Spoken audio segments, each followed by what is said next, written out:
کتونکو دا کومه ویډیو چې د سره شریکوم نو دا د سره شیر کې دا دوه تصویران ویني دا دواړه ملګري دي پرون وتلي دي او بېدرکه دي مور پلار انتخابي پریشانه دي ساډیرو پولیس سټیشن کې رپورټ هم درج کړی دی خو چاته په نظر راغلی وي نو په دې ویډیو چې کم نمبر دي په دې باندې رابطه وکړئ په موټر سایکل وتلي دي تصویرونه به داسې دا یو خو صحیح ښکاري دا بل لږ صحیح نه ښکاري خو د دې یو نوم دی امان الله ول فضل یوسف خان او د دې بل نوم دی عباد الله ول خانګل نو دا بېدرکه شوي دي مور پلار یې ډېر زیات پریشانه دي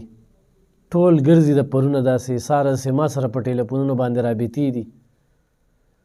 نو ما تصویرونه هم شیر کولی شو خو پروګرام مې ضروري ګڼه چې ما یې خپلو کتونکو سره پې څو خبرې وکړم خو چا هم دا ماشومان لیدلی وي نو پوري په دغه نمبر باندې رابطه وکړي والدین ډېر زیات پریشانه دي او یو میسج به دغه ورکړم چې د خپلو بچو سره دوستي جوړه کې په تندي ورته 12 بجې کویم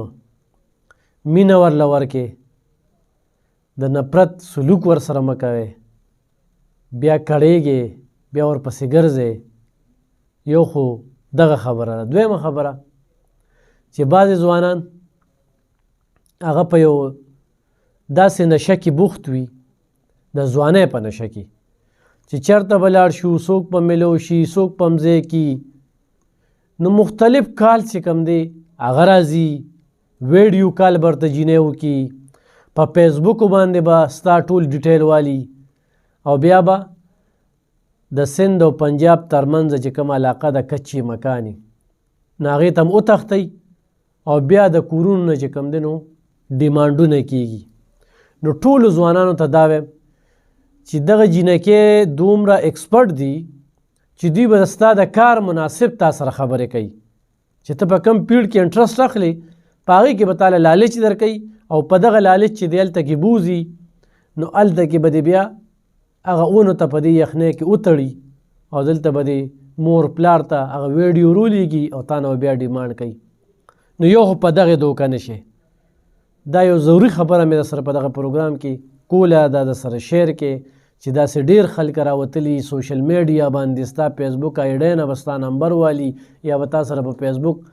یارانه در سره کومه دوستانه در سره کومه ته چې څه وایې هغه زه منمه ته دلته کې راشه زه یتیم یم زما دومره ځمکه ده جایداد مې دی ما سره واده وکړه مالامال به یې دې ځای ته راشه